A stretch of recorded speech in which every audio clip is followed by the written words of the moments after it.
Bonjour à tous, bonjour Alain, bonjour Michel. Bonjour. Merci d'être présents pour ce webinaire. Donc on est ensemble pour 45 minutes.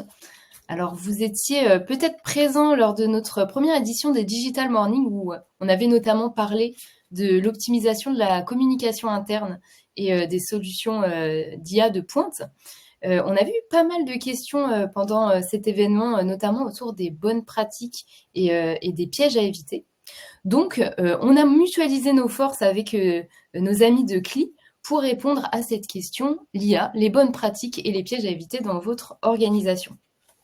Donc, pour répondre à ça, j'ai le plaisir d'accueillir Michel Dureau, qui est directeur des projets Digital Workplace chez CLI, et Alain, notre CEO chez Jamespot. Donc, écoutez, je vais laisser la parole à nos deux experts pour ce webinaire. Moi, je suis dans le chat si vous avez des questions. Voilà, n'importe quelle question, je suis là pour y répondre. Nos deux intervenants y répondront également en fin de séance. Et messieurs, la parole est à vous. Merci. Merci Charline, merci. À nouveau, bonjour à tous. Alors, j'ai mis dans le chat, n'hésitez pas à dire d'où vous êtes. Alors, donc, moi, je suis en direct du studio de Montreuil. Vous savez, à Montreuil, on a des locaux, justement, à Jamespot, où on fait des enregistrements vidéo. Et c'est là où je suis aujourd'hui. Et toi, Michel, Moi, je suis en direct du studio de mon domicile, qui est pas mal quand même. Bon, les stores sont fermés pour pas avoir le reflet, mais je suis au pied des montagnes de la Chartreuse, donc près de Grenoble. Donc, plutôt sympathique Grenoble. également. Magnifique. Je vois qu'il y a Brian qui dit de Cholet. En plus, moi, je viens de ce coin-là, je viens du Poitou, donc je salue Cholet, Stéphane de Paris, bonjour Stéphane, Artema à la Défense, voilà, bonjour, Meudon, donc là on fait le tour de Paris là, c'est magnifique, on a effectivement des gens partout en France, c'est vrai que vous êtes nombreux à vous êtes inscrits à ce sujet, et comme le disait Charline, ces questions d'IA sont des questions assez essentielles, et on est revenu justement avec nos amis de CLI, justement, qui ont une vraie expertise sur ces questions-là, pour parler des bonnes pratiques et également des pièges. Et on va essayer de faire ça en duo avec Michel. Michel, je te laisse te présenter. Oui, donc moi je suis Michel Dureau, donc comme il a été expliqué tout à l'heure, je suis directeur projet chez CLI Interactive et plus particulièrement je m'occupe donc de toute l'offre Digital Workplace. Donc on accompagne nos clients dans le déploiement de leur Digital Workplace avec tout ce que ça englobe au niveau métier, au niveau justement innovation avec l'IA, mais pas que, le NR, on y reviendra tout à l'heure, mais donc voilà. Et donc Alain Garnier, moi je suis le dirigeant cofondateur de Jamespot et effectivement aujourd'hui je vais vous parler aussi en termes d'experts sur ces questions-là autour du numérique. Vous pouvez me retrouver également le vendredi à 15h dans Bonjour les spotters où justement j'essaie d'un peu d'éclairer ces sujets du numérique qui sont ô combien importants et stratégiques pour vous, organisation, que ce soit secteur public ou privé. Aujourd'hui, le digital, il est partout.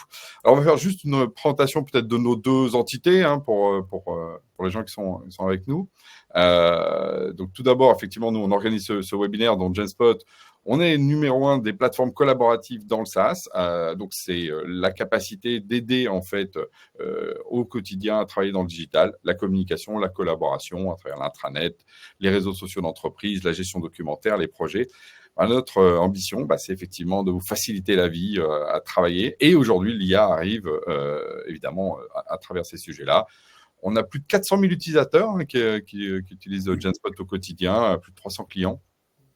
Et une centaine d'applications. C'est ce qui fait la force de Jamespot, cette capacité de s'adapter à beaucoup de contextes, et dont effectivement les questions autour de l'IA également. Michel. Ouais. Donc moi je fais partie j'ai le plaisir de faire partie de CLI Group. Donc CLI Group, pour faire simple, c'est une ESN, on a à peu près 1000 personnes, il y a différents secteurs d'activité, on va de l'archivage numérique au conseil, en passant par le développement d'applications métiers sur mesure. Et moi je suis partie de CLI Interactive, qui est l'agence digitale de CLI Group, sur lequel on a deux offres. Une première offre sur les sites internet, réalisation de sites internet, des références qui vont vous parler. On travaille pour Amélie.fr, Santé.fr, les JO 2024, la FM Téléthon. Et on a également une activité Digital Workplace dont je m'occupe, et sur lequel on a également des belles références, beaucoup dans l'associatif, la Croix-Rouge, Médecins sans frontières, les restaurants du cœur, les restos du cœur, mais pas que. Voilà. Petit point, bravo pour les JO, une belle réussite pour toute la partie digitale. Donc, bravo à vous, Cli. Il fallait tenir, il y a eu beaucoup de pression. Bravo à vous. Alors, revenons sur on va parler peut-être des enjeux autour de l'IA. Donc, si on passe à la suite, il faut voir que les grands enjeux de l'IA pour les 10 prochaines années, c'est vrai que l'IA a déjà bouleversé le monde et est en train de le bouleverser. Il y a plusieurs parties, en fait, et il faut aussi les regarder. Il y a d'abord ce qu'on appelle l'IA plutôt autour sémantique. Et c'est ça qui est vraiment arrivé de manière, on va dire, dans le temps présent. Le fameux LLM, la problématique de comprendre des textes et être capable de les synthétiser. Et donc, tout d'un coup, on a des assistants autour de ça qui peuvent apparaître et qui ont des capacités comme on n'avait jamais vu. Donc là, c'est le premier élément. Ça déborde également sur ce qu'on appelle le multimédia, parce qu'aujourd'hui, les mêmes technologies, alors évidemment appliquées de manière un petit peu différente, permettent de générer des images, des vidéos, et de plus en plus incroyables. Donc là, il y a toujours un petit décalage entre le texte, l'image et la vidéo, mais on voit bien que mois après mois, ça évolue très très vite là-dessus. On peut produire aujourd'hui même des vidéos assez courtes, mais qui sont assez incroyables. Mais il faut aussi penser à toute cette partie d'IA qui est les avancées plutôt sectorielles. Là, j'étais par exemple au lancement de la French Tech, de rentrée French Tech, sur scène avec la ministre et la mission French Tech. En fait, il y avait l'Institut Curie qui était là pour parler justement de l'IA qui permet des diagnostics pour les problématiques, par exemple, de cancer, avec des résultats comme on n'a jamais eu effectivement pour trouver des corrélations sur des images. Donc, l'IA s'applique aussi dans des métiers très, très particuliers. Donc, il y a l'IA très généraliste et l'IA également sectorielle. Il faut penser à cet arc de cercle qui est quand même très, très large. Quand on parle d'IA, on parle de beaucoup de choses. Et donc, passer du coup à la suite, du coup. Hop. Voilà. Et il faut voir que ça bouleverse déjà le monde. Tout ce qui est l'apprentissage, tout ce qui est la transformation des secteurs clés comme la finance, la logistique, l'agriculture, aujourd'hui, fonctionne déjà avec de l'IA. Et voilà, on a vécu, par exemple, vous pouvez parler aujourd'hui couramment chinois grâce à l'IA. Voilà, tout s'apprend, même le chinois, mais enfin, on peut ne pas l'apprendre et le parler. C'est aussi, là, on voit qu'on franchit quand même une étape dans la capacité, ça donne un peu un marqueur, un peu comme, là, il y a une série sur Arte qui sort là, le jour où Kasparov s'est fait battre par la machine IBM, vous vous rappelez de ça aux échecs, ça a été un moment dans l'histoire où l'IA pour les échecs est devenue plus forte que les humains. Là, par exemple, on a une capacité plus forte que d'apprendre le chinois, c'est aussi l'IA qui vous permet de le faire. Et c'est des marqueurs qui transforment les choses, et c'est pour ça que face à ces éléments de transformation, il faut prévoir, il faut réfléchir, il faut prendre du recul. C'est ce qu'on va essayer de faire dans ce webinaire.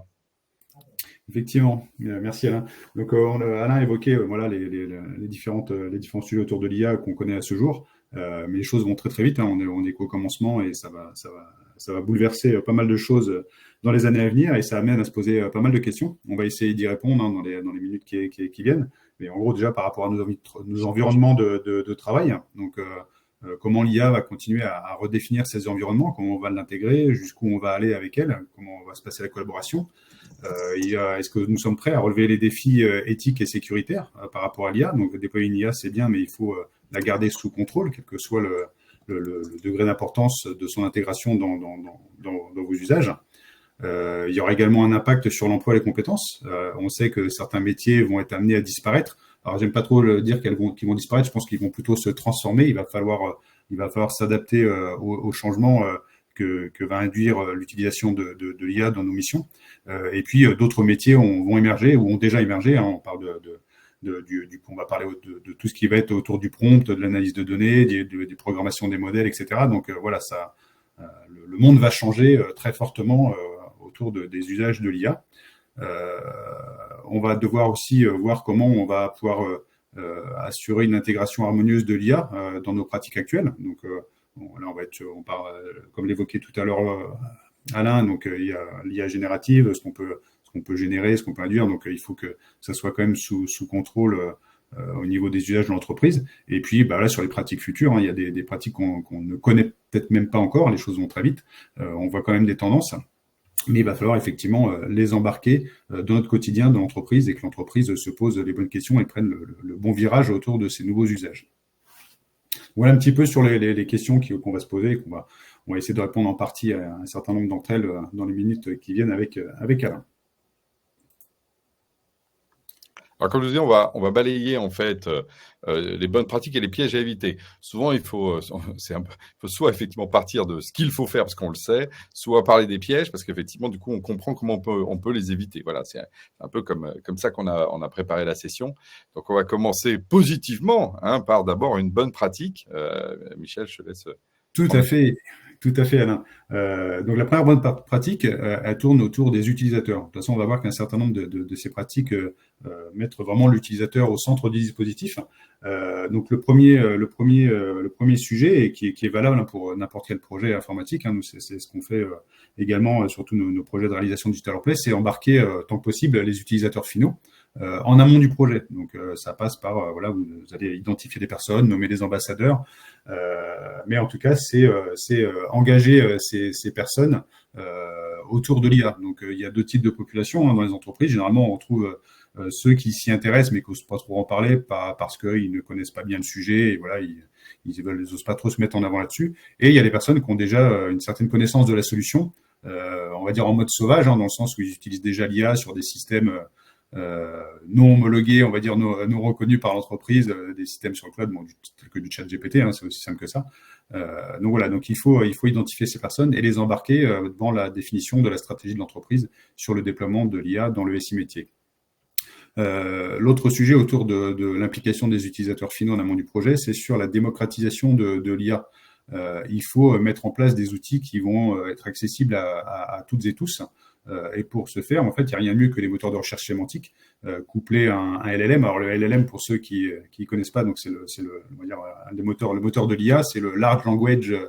J'ai oublié le Large Language Motor, et qui permet voilà d'interpréter le langage humain avec un contexte et avec la volonté c'est le large language model, pardon, avec la volonté de recherche qu'il y a derrière et pour sortir des résultats pertinents. Donc en gros, ça va permettre à chacun, sans connaissance particulière de l'informatique ou de l'IA, d'aller taper sa requête ou d'interroger l'IA avec ses propres mots, et l'IA va être capable d'interpréter ça et de sortir des résultats pertinents par rapport à cette demande. Voilà un petit peu sur l'implication des utilisateurs finaux. Mais tu peux peut-être nous en dire un petit peu plus. Oui, je dirais que les points essentiels également que j'aurais envie de mettre en avant, c'est l'IA fait fantasmer énormément. Hein. C'est-à-dire qu'il y a beaucoup de choses qu'on raconte, il y a beaucoup de storytelling et donc qui va justement depuis les choses les plus formidables jusqu'aux dystopies. Et donc il faut justement aller le plus vite au concret. Donc le concret, ce qu'a dit Michel, c'est mettre dans les mains des utilisateurs des systèmes. Ça, c'est essentiel. Et puis aussi penser les interfaces. En fait, quand on fait du prototypage et qu'on design les interfaces en disant l'IA ressemblera à ça et voilà ce qui va se passer, souvent ça démystifie beaucoup les choses. Et tout à coup, on se dit d'accord, c'est ça. Et dans ce c'est ça, ça permet à tout le monde, à ceux qui pensent que ça va sauver le monde comme ceux qui pensent que ça va détruire le monde, de se remettre autour de la table d'une réalité. C'est vraiment le conseil que je donne. Et nous, on le voit à chaque fois dans notre concret avec nos clients, avec les prospects, quand on met les choses en place. Quand on va on parle, et là, quand on montre, tout à coup, c'est et ça permet vraiment de cristalliser. Ça, c'est vraiment mon conseil important sur le sujet. Tout à fait. Donc ça se passe par l'analyse des besoins, des usages. Bon, voilà, on essaie de penser les interfaces et définir les cas d'utilisation par rapport aux besoins de vos collaborateurs sur les différents secteurs de métier, les différentes branches métiers. On va passer à une autre bonne pratique, je crois. Voilà. Oui. Voilà, toujours sur les utilisateurs finaux, mais là c'est sur l'accompagnement, c'est-à-dire que vous êtes en train de déployer l'IA ou vous l'avez déjà fait. C'est important de ne pas les abandonner, de ne pas les laisser seuls face à l'outil. Donc une des méthodes qui est très en vogue en ce moment, c'est l'époque. Voilà, donc POC, effectivement, il n'y a rien de mieux que de prouver l'intérêt de l'IA à travers un petit projet pilote.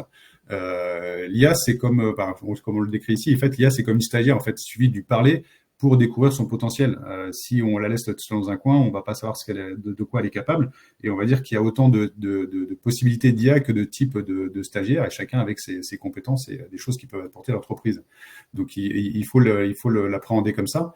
Et donc, vous allez mettre à disposition votre IA sous forme d'un POC à vos collaborateurs, par exemple, ou la déployer. Et ce qui va être également important, c'est voilà, si vous n'êtes pas, c'est pas une étape c'est pas une finalité en soi, c'est-à-dire que vous allez vous déployer votre IA, mais elle va être en perpétuel apprentissage. C'est comme l'humain, on apprend toute sa vie et il faut tirer cette expérience. L'IA, c'est pareil. Donc vous allez avoir besoin de continuer à accompagner et à interviewer un petit peu vos collaborateurs, savoir comment ce qui marche bien, ce qui marche pas, et donc vous allez faire des réglages tout au long de l'utilisation de cette IA pour continuer son apprentissage et répondre de mieux en mieux aux usages de vos collaborateurs, mais aussi à l'évolution de ces usages. Voilà. Donc rien n'est figé dans le marbre et c'est hyper important de continuer à faire évoluer les modèles et les capacités de votre IA. Pour compléter, parce que ça, c'est effectivement, pour ceux qui l'ont pratiqué, ce qu'on appelle l'art du prompt. Il y a quelque chose dans ce que tu dis, Michel, moi, auquel je suis très sensible, c'est qu'on a l'impression, effectivement, avec ces technologies, on se rapproche par exemple, du management. Le management, on apprend toute sa vie. On apprend les règles du management, voilà. Mais après, on a des retours d'expérience du management. Ça a marché, ça n'a pas marché sur tel type de personnes, par rapport à la taille des groupes, etc. Et finalement, avec les IA, il y a aussi quelque chose de cet ordre-là. Alors, non pas qu'elles sont de type humaine, parce qu'il ne faut pas oublier que ce sont des machines, mais on apprend au fur et à mesure à faire du prompt. Moi, ça fait plus de 18 mois qu'on joue avec les prompts dans GenSpot avec l'IA.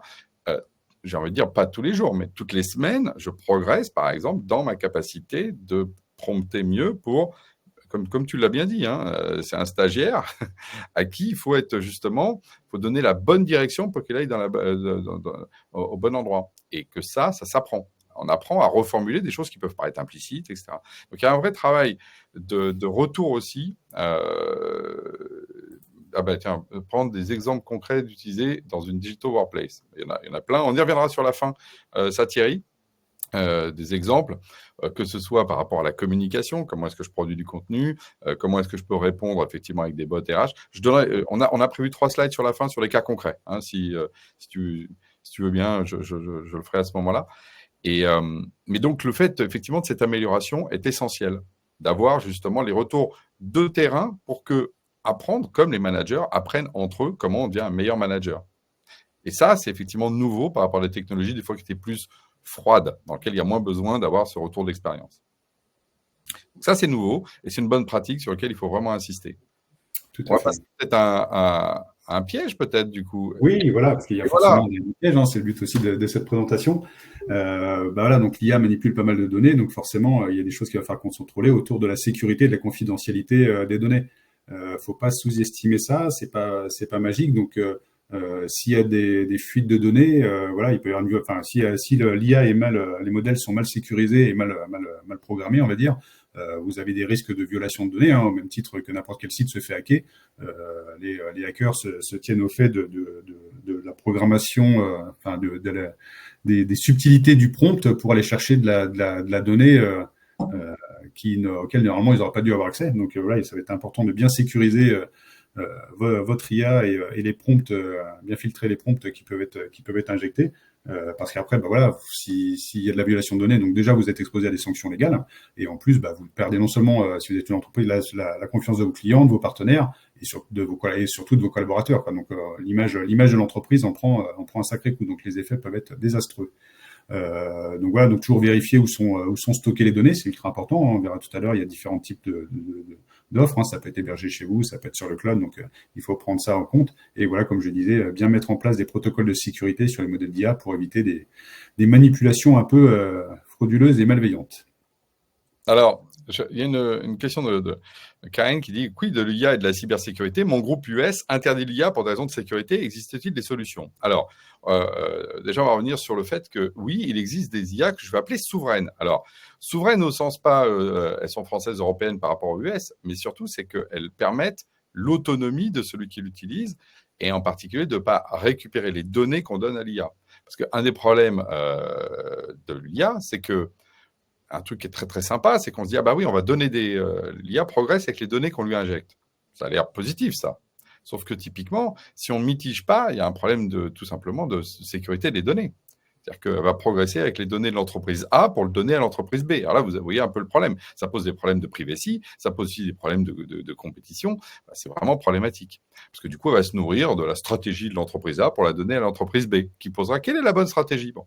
Donc, ce qu'il faut voir, c'est que ça, c'était l'IA du 1, celle qu'on a vécue. Mais aujourd'hui, on sait faire tourner ce qu'on appelle les fameux LLM, les fameux Large Language Models, de manière standalone et qui ne vont pas aller apprendre, ne vont pas donner ces informations que vous allez donner à d'autres. Voilà. Ça, c'est ce que fait, par exemple, effectivement, les offres souveraines. Alors, nous, en Europe, on a, c'est ce qu'on fait avec nos amis d'Outscale ou d'Alonia. Et dans l'offre GenSpot, on a une offre souveraine qui permet, justement, pour raison de sécurité des données, que vos données vous appartiennent intégralement. Et ça, je pense qu'effectivement, c'est un élément de maturité aujourd'hui qui met à mal, on va dire, certains grands acteurs qui, eux, sont basés plutôt sur le fait de ramasser toutes les données de tout le monde pour faire des meilleurs LLM. Voilà. Donc oui, c'est essentiel, cette confidentialité aujourd'hui, pour pouvoir le déployer. Et c'est possible aujourd'hui, techniquement, de le faire. Ce qui n'était pas le cas il y a encore 2 ans. Voilà. Il y a une autre question aussi qui était de Sylvain qui demande, faut-il utiliser les LLM ou plutôt s'appuyer sur les nouveaux outils qui utilisent les LLM? Michel, est-ce que tu as Encore une fois, ça va dépendre du besoin métier, quoi. C'est surtout ça, en fait. Est-ce qu'il y a besoin de programmer d'avoir son propre LLM ou de juste utiliser. Enfin, encore une fois, c'est par rapport au cas d'usage. Et il y a des utilisations où on va être sur des besoins très spécifiques, sur des systèmes, grosses bases de données documentaires, d'humanisme très métier, très contextualisé, où là, en fait, c'est peut-être mieux d'avoir son propre LLM que d'utiliser celle d'une offre existante. Ouais. Après, ouais. Sur du génératif, sur le reste, on peut utiliser sur des moteurs de recherche standards, on peut utiliser les LLM d'une offre existante. Ouais. Ouais, moi, mon conseil, il est simple. Commencez par les LLM les plus high level pour que vous ayez juste, parce que c'est lourd comme technologie. Faut pas croire, c'est très, très, très lourd. Et regardez les outils qui embarquent des LLM. Et si effectivement vous avez un besoin d'aller vraiment sur des cas d'usage, comme dit Michel, qui sont tellement particuliers qu'il faut faire votre propre LLM, alors là, vous pourrez embarquer ça. Mais à ce moment-là, c'est parce que vous aurez un cas d'usage tellement important qu'il a de la valeur métier que l'investissement que vous allez mettre, qui est conséquent, on parle de plusieurs centaines de milliers d'euros facilement, ça va très très vite. On prend le LLM, ce que j'appelle les grands fonds, vous voyez. Donc c'est pour ça que ça, c'est vraiment à faire que si en face, il y a effectivement une grande valeur à apporter, mais vous l'aurez quand vous aurez testé au début. Il faut vraiment penser comme ça, pas de manière idéologique à dire il me faut notre LLM, sinon on ne peut rien faire. Voilà. Effectivement, il faut que ça soit justifié et ça peut répondre aussi il y avait la question tout à l'heure de Karine sur l'IA et la cybersécurité interdite par son groupe US. Si c'est un gros groupe, ça peut justifier effectivement de déployer ses propres serveurs d'IA, son propre LLM pour justement assurer la sécurité de tout ça et ne pas craindre que les données fuitent vers l'extérieur. Donc il y a ça ou le contexte métier, mais effectivement, on est sur un autre créneau avec un investissement temps et financier beaucoup plus important. Alors, on va passer à la suite, du coup. Tout à fait. N'hésitez pas. Une bonne pratique, du coup, Michel. Oui, donc ça tourne encore autour des utilisateurs, mais comme je vous l'ai dit au début, voilà, c'est vraiment le point crucial d'un déploiement réussi de l'IA. Donc il faut former, il faut investir dans la formation. Ça tombe pas tout cuit, c'est pas juste je tape une phrase dans un moteur de recherche et c'est magique. Non, il faut expliquer les choses aux gens pour faciliter l'adoption. Donc ça, vous pouvez le faire en interne, c'est pas très compliqué. Et puis, comme on le dit, voilà, les talents sont pas plus nombreux à l'extérieur. C'est-à-dire que il faut pas sous-estimer le potentiel de vos collaborateurs. Ils sont tout à fait capables de monter en compétence sur l'IA. Et puis, il faut miser sur les early adopters, donc les personnes qu'on évoquait tout à l'heure, qui ont déjà touché à l'IA de manière sur des IA publiques de manière pas très officielle.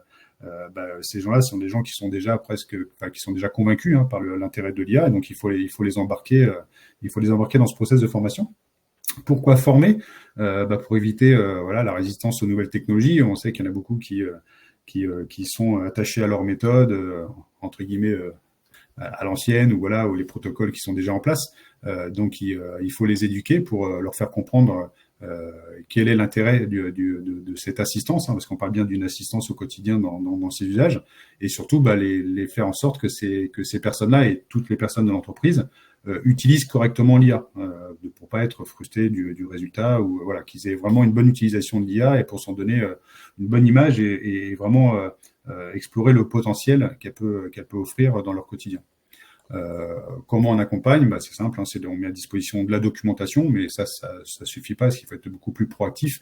Il faut communiquer sur ce qui est fait dans l'entreprise, communiquer sur ce qui existe autour de l'IA, sur les axes d'innovation. Là, il faut dédiaboliser un petit peu ce sujet-là, et puis assister. Ça va avoir des référents qui vont être là pour assister les personnes. On organise des sessions de questions-réponses, des sessions de formation, des sessions d'explication, des webinaires un petit peu, comme on le fait aujourd'hui, ouvert à tous, mais vous pouvez très bien faire des rétex ou des webinaires en communication interne qui vont permettre à tout le monde, à chacun de monter en compétences et d'être rassuré sur tout ce qui tourne autour de l'IA. C'est vraiment ça, être rassuré.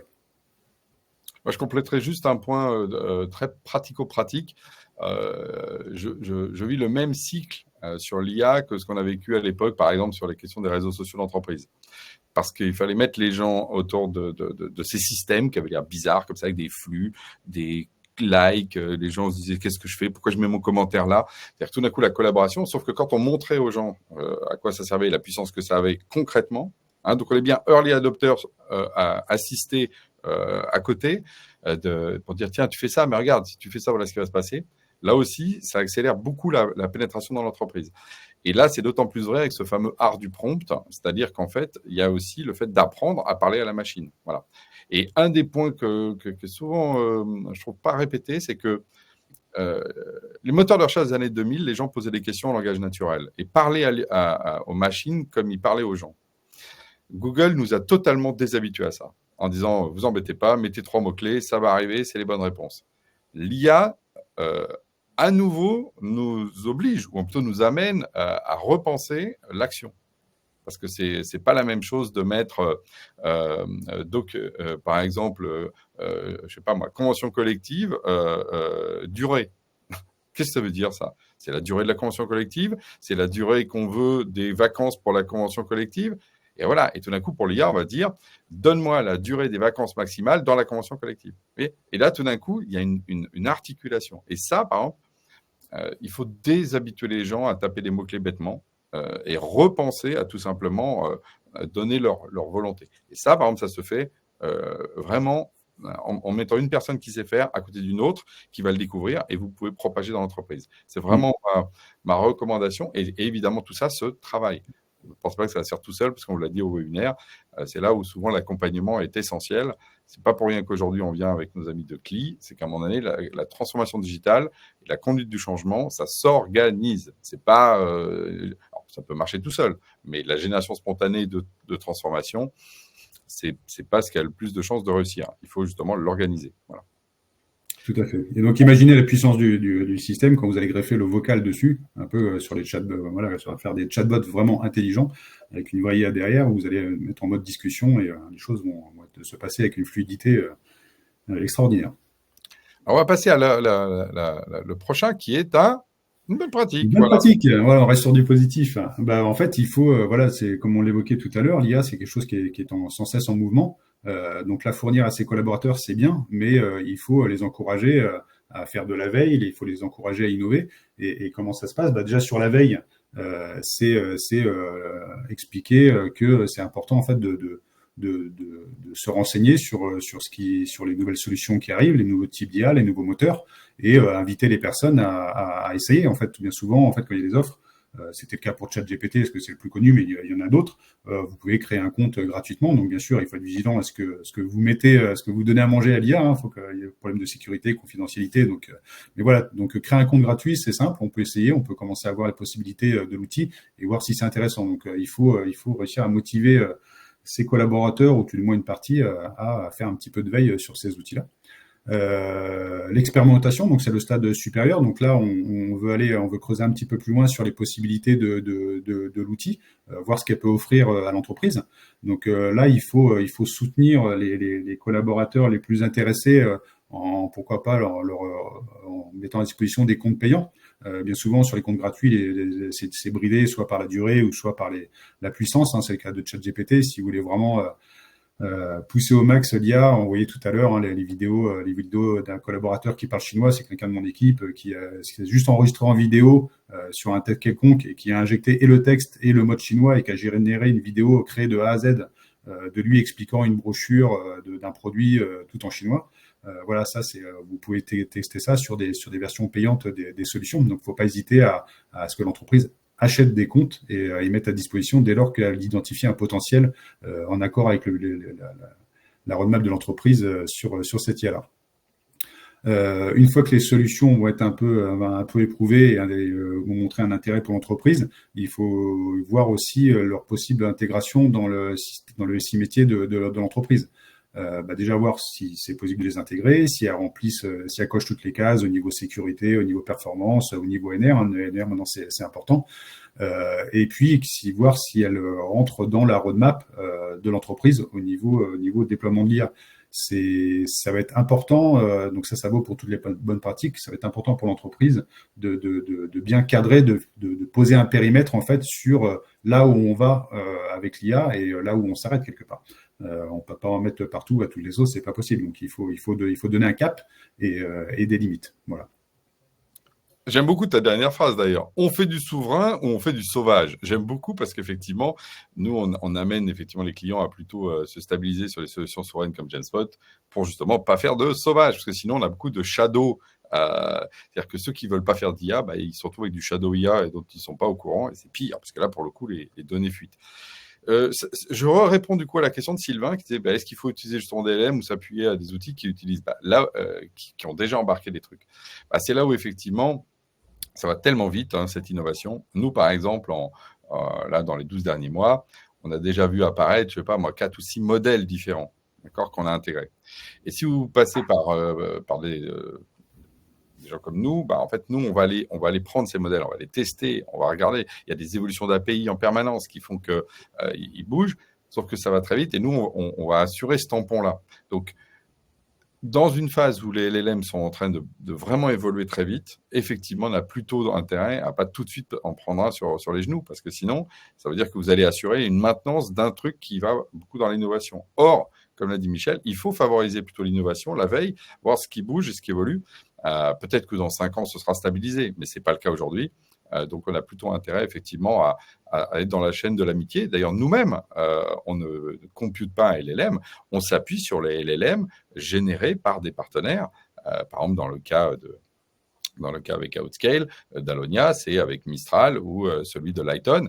Et donc, c'est encore des gens dont la spécialité est ça. Et nous-mêmes, on s'appuie sur des spécialistes et il faut le voir comme une filière, en fait. Donc, vous êtes plutôt utilisateur, vous êtes plutôt en haut de la filière que, effectivement, aller prendre la techno en tant que telle. Voilà, ça permet de rebondir un peu à ce moment-là sur cette question. Alors, est-ce que le prochain est-il une bonne pratique ou… Oui, on reste sur une bonne pratique. Rien de tel que pour convaincre de l'intérêt de l'IA auprès de vos collaborateurs que de leur montrer qu'ils ont tout à y gagner. Donc, faut amener du service, faut amener de l'assistance, faut amener du confort à l'utilisation. On peut même parler de bien-être au travail, parce que dès lors que ça va simplifier notre travail, c'est forcément du bénéfice. Sur quel axe on peut jouer? Sur la simplification des processus et des tâches. Là, tout le monde connaît l'IA générative. Vous allez pouvoir générer plus facilement un article, le traduire, faire des résumés. Injecter de la vidéo, injecter des sources externes, etc. Donc ça amène du confort dans la production. Un autre volet peut-être moins connu et encore en phase un petit peu d'expérimentation, c'est sur la contextualisation du contenu. Aujourd'hui, sur votre Digital Workplace, quand vous poussez du contenu contextualisé, vous le faites sur la base de déclaratifs, donc soit via le collaborateur sur des favoris, soit via votre annuaire d'entreprise sur l'appartenance à une direction, à une localisation, et donc là vous pushez du contenu, mais c'est très cloisonné, on va dire, c'est très siloté. L'idée là, c'est de faire intervenir l'IA et qui va en quelque part analyser un petit peu votre comportement et votre façon de consommer entre guillemets votre digital workplace, parce que vous pouvez très bien appartenir à une localisation, mais être intéressé par une autre parce que vous envisagez une mobilité, etc. Donc, l'IA va s'alimenter de ce que vous consultez pour vous pousser du contenu pertinent. Donc ça, on peut imaginer ça sur la Digital Workplace, mais également sur des newsletters. Voilà. C'est-à-dire que les newsletters, au lieu de se dire, on balance les 3 dernières actus, on va balancer du contenu pertinent et qui va intéresser un peu plus les utilisateurs. Et enfin, le dernier volet, c'est tout ce qui va être automatisation des tâches. Il y a beaucoup de choses qu'on fait au quotidien, tous, quel que soit notre métier, qui sont très chronophages et sur lesquels on va dire qu'on n'a pas forcément vraiment de valeur ajoutée et qu'on pourrait facilement déléguer à une IA. Mais ça va aussi sur tout ce qui va être tâches un peu, si je peux dire, proactives. On va utiliser l'IA sur du conseil, sur de la suggestion. Ça existe déjà sur les systèmes financiers, etc. On utilise l'IA dans ce sens-là, mais ça peut être aussi projeté sur de la facturation. Il y a des choses qui sont un peu récurrentes et on se sert de l'IA pour dire attention, oublie pas, on arrive en décembre, il faut clôturer ça, etc. Donc on va croiser toute la data qu'on a sur notre SI métier ou sur notre digital workplace pour extraire de l'info et faire de la suggestion, de la préconisation ou automatiser certains processus de validation. Alors du coup, ça va me permettre justement de répondre à la question de Thierry tout à l'heure, qui voulait des exemples. Je reviendrai sur la partie produit, mais je vais prendre... nous, on considère qu'il y a 3 niveaux d'usage, et je vais donner des usages très concrets dans le produit Genspot de l'IA. Premier niveau, ce qu'on appelle les fonctions évidentes, alors évidentes au sens de l'IA d'aujourd'hui, et qui sont accessibles autour du contenu. Alors, premier, c'est par exemple la baguette magique. Alors, c'est quoi la baguette magique et pourquoi on l'a appelée comme ça? C'est une digital workplace, c'est de la production de contenu. On écrit des articles, on annonce une nouvelle, on veut faire une page intranet, on passe notre temps à produire du contenu. On a une baguette magique qui permet d'accélérer cette production de contenu. Vous mettez dans un article, vous dites, bon, il faut que je fasse une annonce sur notre plan de responsabilité sociale et environnementale.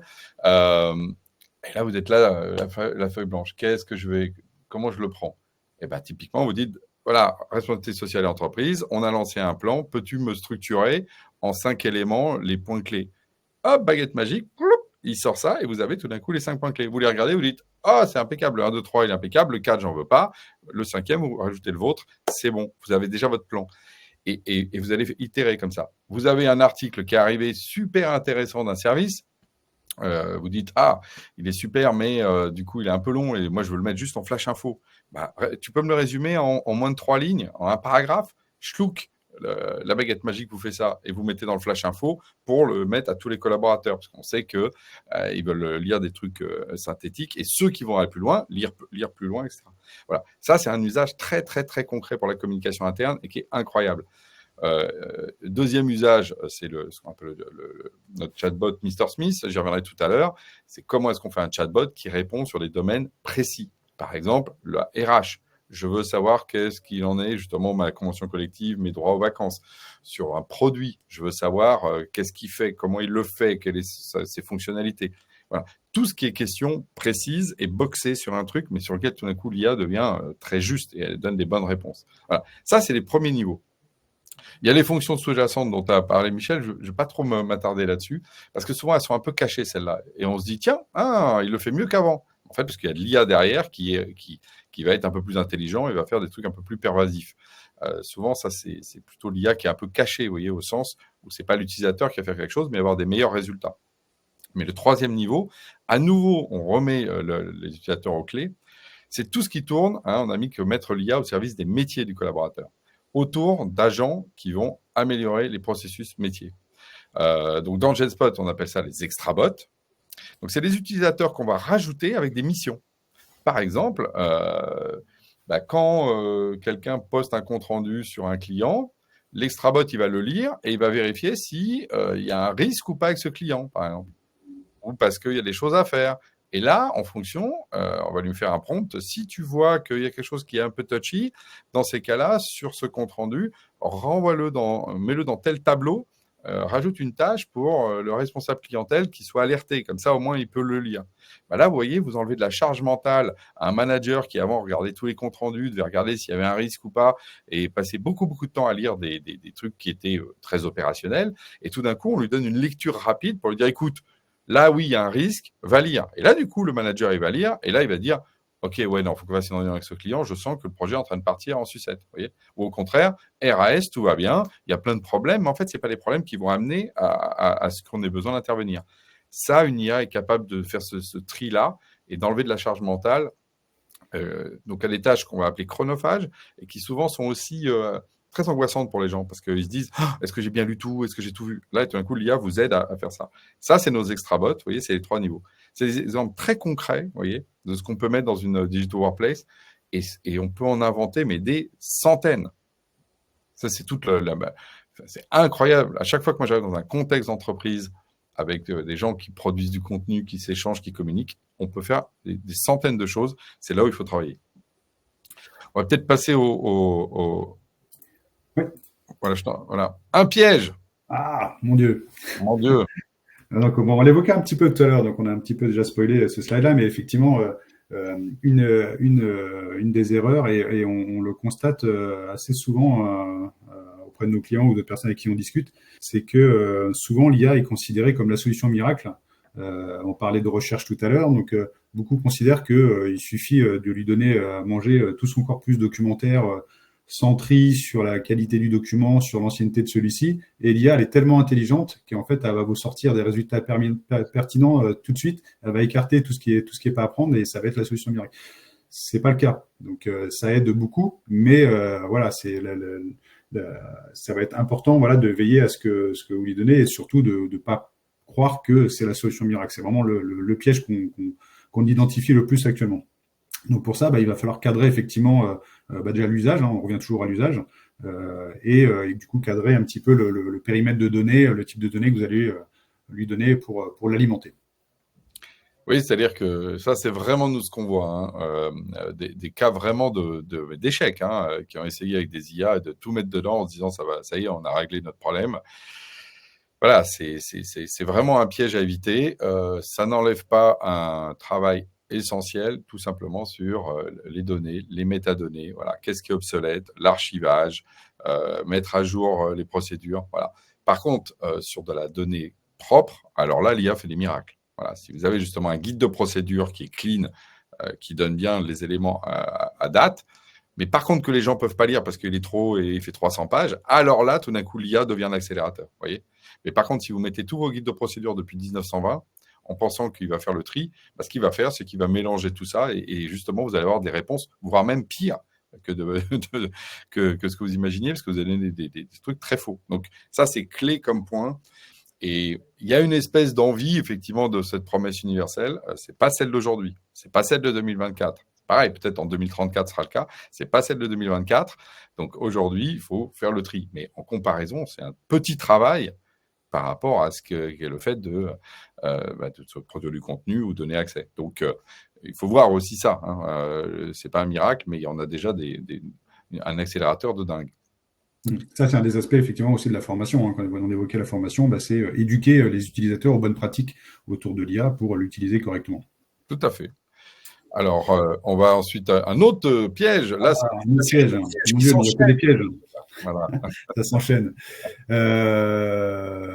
Donc effectivement, quand on déploie, quand les entreprises déploient l'IA, il faut une stratégie claire. Il faut pas simplement mettre de l'IA parce que il y a l'IA, tout le monde met de l'IA. Un peu comme ce qu'on a connu avec les solutions Microsoft lors du confinement ou autre d'ailleurs, mais ça a été déployé en masse parce qu'il fallait faire du télétravail, du collaboratif à distance et on a dit aux collaborateurs, tenez, voici tous les outils.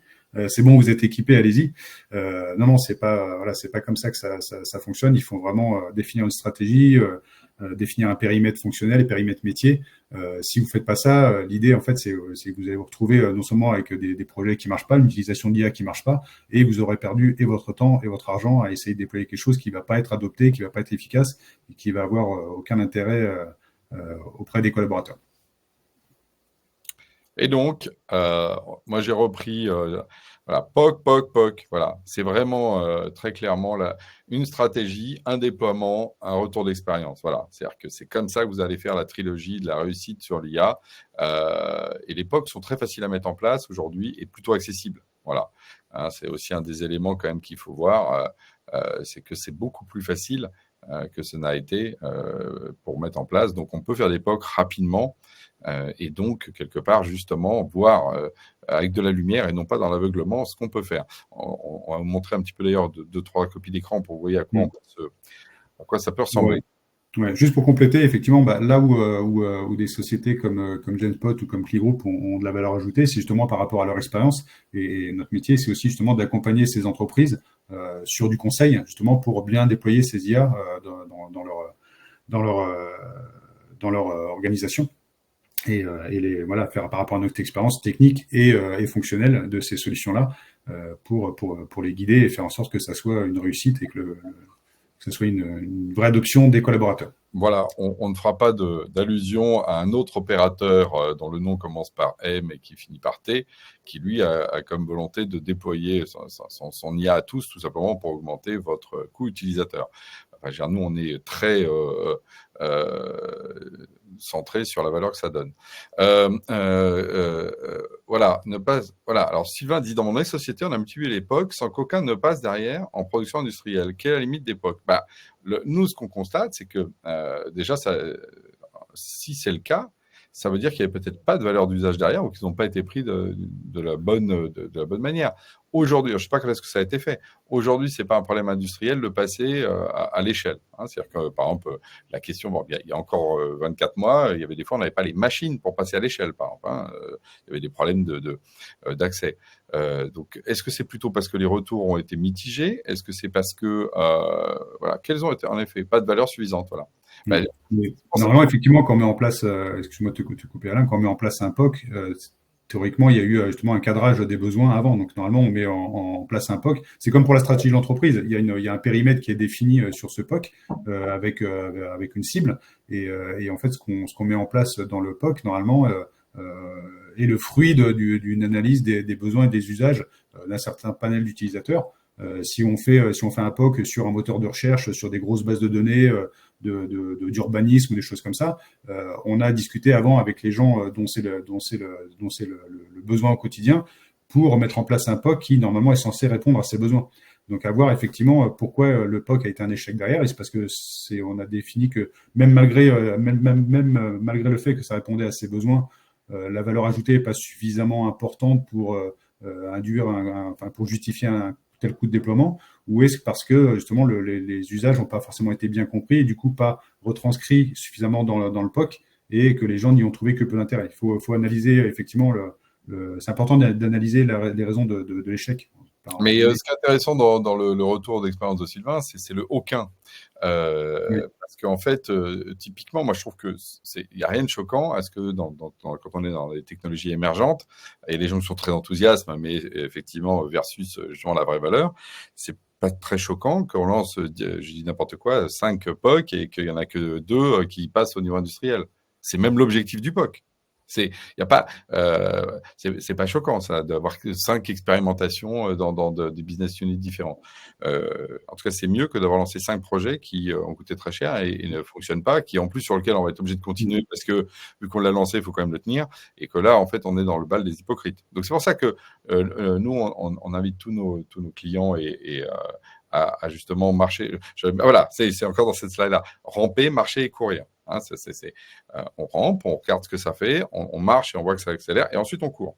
Qui est vraiment pour moi, sur tout ce qui est innovation, ce qu'il faut faire, plutôt que l'effet Big Bang, on le met partout, et ensuite on espère que ça, comment dire, on jette de la falaise, et on espère que les gens vont apprendre à voler entre-temps. Et pour l'IA, je pense que c'est d'autant plus vrai qu'il y a beaucoup de fantasmes. Donc il faut effectivement, la falaise, elle est plus ou moins haute. On va passer peut-être à la suite, parce que je vois qu'il est déjà 47. Michel, on est bavard. Voilà. Donc, je crois que c'est le dernier. On termine sur un piège, mais qui est très important autour de tout ce qui va tourner autour de l'IA au niveau éthique, réglementation et NR. Donc, c'est trois sujets différents, mais qui sont tout aussi importants. Donc, forcément, l'IA, on va lui donner de la donnée, que ça soit de la donnée d'entreprise ou de la donnée personnelle. On sait que l'IA peut être embarquée sur le traitement de CV pour faciliter les recrutements, des choses comme ça. Donc, c'est important de veiller à ce que il n'y ait pas de fuite de données et qu'il y ait un bon traitement de celle-ci. Sur la discrimination, c'est-à-dire que l'IA va générer des choses, mais qu'est-ce qui empêche que l'IA soit discriminante, alors sans le vouloir, par rapport à des employés, par rapport à des valeurs, il y a pas mal de sujets sur lesquels on peut être discriminant. Et enfin, le dernier, c'est sur l'impact environnemental. Donc ça, c'est le sujet qui fâche un peu. Souvent, quand on parle d'IA, les gens en tête, c'est très gourmand en énergie, l'impact est énorme. Alors c'est vrai que sur les apprentissages, avec les cartes graphiques qui tournent en permanence, l'impact carbone est quand même important. Les gens qui travaillent là-dessus en sont conscients, ils essaient d'améliorer les modèles. La tendance en ce moment, c'est de travailler sur des moteurs d'IA beaucoup plus light, mais beaucoup plus spécialisés. On va faire un petit peu des verticales métiers sur certains sujets pour avoir des moteurs très spécialisés. On va dire que ça sert à rien d'acheter une Ferrari pour aller chercher le pain, quoi. Donc, autant voilà, avoir un petit moteur moins gourmand qui a coûté moins cher, on va dire, en coût carbone sur son apprentissage et qui va répondre uniquement aux besoins pour lesquels on le sollicite. Et j'appuierai sur un point. On parle souvent des LLM, on parle des acteurs avec qui il faut travailler. Les LLM souverains sont mieux disants d'un point de vue environnemental. On est beaucoup plus, on fait beaucoup plus attention à avoir des modèles plus frugaux. Voilà. Et ça, je peux vous dire que l'écart, il est pratiquement d'un facteur 10. Donc, en termes de consommation carbone, aller vers des LLM souverains, en passant par exemple par GenSpot, versus, bon là, on a cité la marque, donc je vais le faire, un ChatGPT, vous avez un facteur 10. Parce qu'aujourd'hui, ChatGPT, son seul intérêt, c'est d'être le plus gros possible pour créer un effet marketing. Est-ce que ça donne des meilleurs résultats dans tous les cas? Non. Par contre, effectivement, il traite tous les cas de l'univers. C'est ça son objectif. Donc, si vous voulez justement en responsabilité, il vaut mieux aller chercher des LLM souverains et de l'IA souveraine. Voilà. Ça marche. Merci Alain. Le mieux, c'est peut-être que, en plus, c'était demandé au début, c'est peut-être voilà, de passer à des cas concrets. James Ouais, Bond, je vais passer rapidement les cas concrets. Ouais. Posez des questions justement par rapport à tout ce qu'on vous a dit et on va passer juste vous montrer un petit peu 2-3 copies d'écran. Voilà. Les cas concrets qu'on a, nous, alors avec Mr. Smith, j'en ai parlé tout à l'heure, c'est ce qu'on appelle le RAG. Alors, c'est un terme un peu barbare, mais qui veut juste dire on fait des chatbots qui répondent à des sujets précis. En fait, vous donnez des informations précises, votre convention collective, tous vos procédures RH. Et donc, vous avez un chatbot RH qui permet de répondre aux choses. Vous allez mettre toutes vos procédures ici de sécurité. Vous avez un chatbot qui permet de répondre sur un logiciel, comment je fais ci, comment je fais ça, ou aux problématiques de procédures de sécurité. ISO 27001, NIS 2, je peux vous dire que là-dessus, vous avez besoin de donner une information qui est en général énorme et les gens ne peuvent pas tout lire et pourtant on leur demande de tout savoir. Vous savez, c'est comme le code civil. Nul n'est censé ignorer la loi. Qui l'a lu? Ah, pas moi. Bah, le chatbot, ça permet vraiment de résoudre ça. Et pour reprendre le point, ça, c'est des cas qui marchent vraiment aujourd'hui, qui sont fonctionnels et qui apportent une vraie plus-value. Donc, le bot RH, le bot SI, et on a également le bot, par exemple, business, ou le bot client. Je veux donner en externe, ça se fait aussi sur les sites web. Par exemple, une mairie peut donner accès à toutes les informations de son site web de la mairie à ses citoyens. Idem pour une agence de l'État. Donc, ça marche vraiment très, très, très bien aujourd'hui. Deuxième exemple d'usage, je crois que j'en ai parlé, c'est la baguette magique que j'aime beaucoup. Voilà, vous synthétisez du contenu. En fait, tous les gens qui produisent du contenu tous les jours, c'est des bots de 7 lieux. Vous allez pouvoir justement prendre un contenu compliqué, le transformer en un truc simple pour pouvoir le diffuser en termes de communication. Vous pouvez développer des contenus existants. On a fait une démo. Moi, je suis parti pour fabriquer un article complet. Moi, j'ai même des articles que j'ai écrits par ce biais-là. C'est-à-dire que vous commencez à fabriquer vos idées, un peu de plan, vous demandez à la baguette magique d'étendre. Voilà, et vous obtenez un contenu qui est souvent très, très robuste et que vous avez piloté. C'est pas lui qui a tout inventé, c'est vous qui avez guidé pour aller là où vous allez. Et puis la traduction. Voilà, on parlait du chinois, passer d'une langue A à une langue B, c'est assez incroyable. Et ça, c'est vrai que la traduction, c'est quand même très, très utile. Alors, on va prendre le troisième point et puis la question de Charlotte. Parce que c'est vrai que des fois, il faut convaincre en interne. Et puis, GenSpotBot, c'est vu que c'est le terme consacré, c'est le chat GPT interne. Vous pouvez lui demander n'importe quoi sur le savoir universel et il vous répond 24 heures sur 24 dans le Messenger de GenSpot. Et ça, c'est aussi un accélérateur parce que vous avez finalement un assistant qui est là en permanence. Charlotte pose la question, peut-être, Michel, je crois que c'était les 3 slides, je crois qu'on voulait vous montrer un peu les copies d'écran pour que vous voyez que c'est aujourd'hui, ça tourne, c'est accessible. Donc, si vous voulez, on peut programmer avec vous des démos, on peut justement faire des POC avec vous. On a des logiques de pilote qu'on a à GenSpot pour ça. On travaille avec CLI également pour travailler ce pilote en amont, pour cadrer ça. Voilà, donc on a aussi des packages avec nos amis de CLI pour faire ça, pour justement aider les entreprises à tout simplement être cadrées dans cette démarche-là. Voilà, et d'arriver à bon port. Le slide suivant, je crois que c'est la fin ou pas. Celui-là, c'était. Ça, c'est le dernier, normalement, il me semble. Oui, oui, justement. Est-ce que après Ouais. ces questions-réponses, voilà, et magnifique. Et justement, c'était pour te passer la parole, Michel, avec ce magnifique slide pour répondre à la question de Charlotte. Et Oui. puis, n'hésitez pas, là, dans les 5 dernières minutes qui nous restent. En tant que responsable de com interne, ce serait quoi vos conseils, Michel, pour convaincre ma hiérarchie d'adopter un outil d'IA? Bah, il y a deux volets sur lesquels vous pouvez jouer pour effectivement convaincre votre hiérarchie. Hein. C'est déjà ce que ça va vous apporter à vous en tant que service de communication interne. Donc Alain l'a présenté tout à l'heure, hein, tout ce qui va faciliter la contribution et la production de contenu au sein de votre Digital Workplace et ailleurs, parce que là effectivement on est focus Digital Workplace, mais ça vaut pour tous les canaux de communication. Donc ça va simplifier votre quotidien, ça va simplifier les usages, ça va amener du confort dans vos missions. Donc ça, c'est un impact très important. On parle beaucoup RSE en ce moment, hein, donc voilà, c'est important de jouer aussi là-dessus. Et surtout, en fait, c'est ce que ça va apporter à vos collaborateurs. On l'a évoqué tout à l'heure, hein, sur la contextualisation un peu du contenu. Donc déjà, ça va jouer sur la qualité et la quantité d'informations que vous allez pouvoir leur délivrer. Mais également sur la façon dont ils vont le consommer. On parlait de pages d'accueil contextualisées via IA. Ça peut être via des services de chatbot spécialisés sur des questions RH, par exemple, Ouais. sur des questions métiers, voilà, il y a le CSE, donc il y a pas mal de sujets, des comptes rendus. Tout ça, en fait, ça va amener de la simplification et du confort à l'utilisateur pour consommer les données que vous leur mettez à disposition. Effectivement, plutôt que de prendre les 10 ou 15 pages ou 20 pages de compte rendu du CSE ou voilà, du bilan annuel de l'entreprise, rien de tel que d'avoir une fonctionnalité qui va vous en extraire la moelle, quoi, enfin les sujets intéressants, et ça vous fait gagner du temps, et pour autant vous avez le même niveau d'information que si vous aviez passé 20 minutes, une demi-heure à lire tout ça. Ouais. Donc ça, voilà, tout ça, c'est vraiment les enjeux importants de l'IA au sein d'une entreprise. Et là, on parle que de communication interne, on parle même pas métier, donc c'est vraiment que la communication autour de l'entreprise.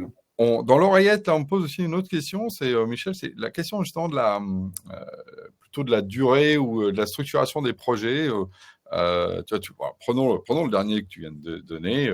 Je veux mettre un chatbot RH qui répond justement à des questions sur une page autour du CSE et les comptes rendus du CSE, une autre sur la question justement des congés, tout ce qui est le traditionnel RH, et un troisième, toujours autour de ça, sur, par exemple, les valeurs de l'entreprise, qu'est-ce que je peux dire en extérieur, etc., par exemple, parce que ça, c'est des choses aussi pour faire des employés advocacy.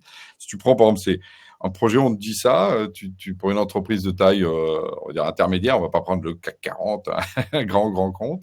C'est un projet de quelle dimension en termes de durée, de personnes impliquées, Ouais, c'est difficile de répondre par une généralité, mais on va retrouver les trois phases qu'on a évoquées au début. C'est tout ce qui va être en amont, où il va bien falloir cadrer le besoin. Donc, si c'est sur du RH, voilà, bien définir les questions auxquelles on veut apporter réponse, par quels moyens.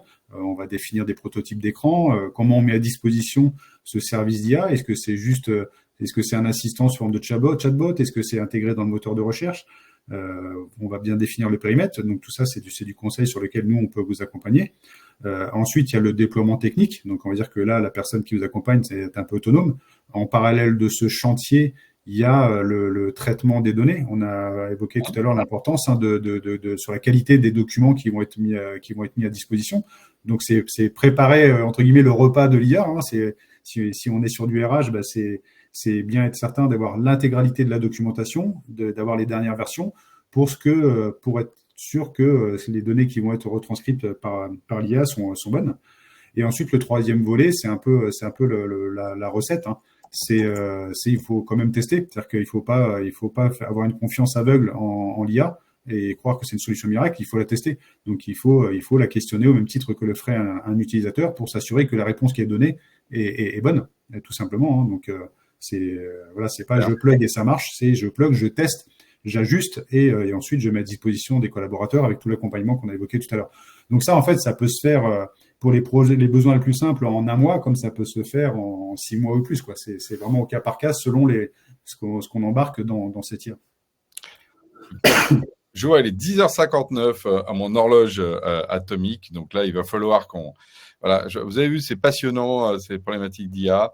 On a mis dans le chat également, pour aller plus loin, effectivement, ceux qui veulent un guide complet. Alors, plusieurs choses. Contactez nos équipes pour justement qu'on vous montre ce qu'on fait, qu'on voit si on peut configurer un projet avec vous. Mais également, je vois l'équipe de Genspot a publié un guide complet sur l'intelligence artificielle, un pack de contenu justement qui reprend un certain nombre de points. En tout cas, nous, c'était un plaisir de donner de la pédagogie autour de ce sujet. Vous avez vu, il nous passionne avec Michel. On a un peu dépassé le temps à 11h. J'espère qu'on va pas être coupé par la machine. Sandrine dit c'était très intéressant. Un grand merci. Je dois filer. Ben oui, c'est ça. C'est normal. On doit filer. Pareil. Voilà. Merci Zoé. Et juste pour compléter, donc il y avait des questions sur comment convaincre. Sachez qu'on peut vous accompagner pour vous aider à convaincre votre hiérarchie si on doit rejouer un petit peu cette démo, cette présentation avec vous. Dans vos locaux ou en visio, il n'y a pas de souci, Merci. On répondra présent et on essaiera de convaincre votre entreprise.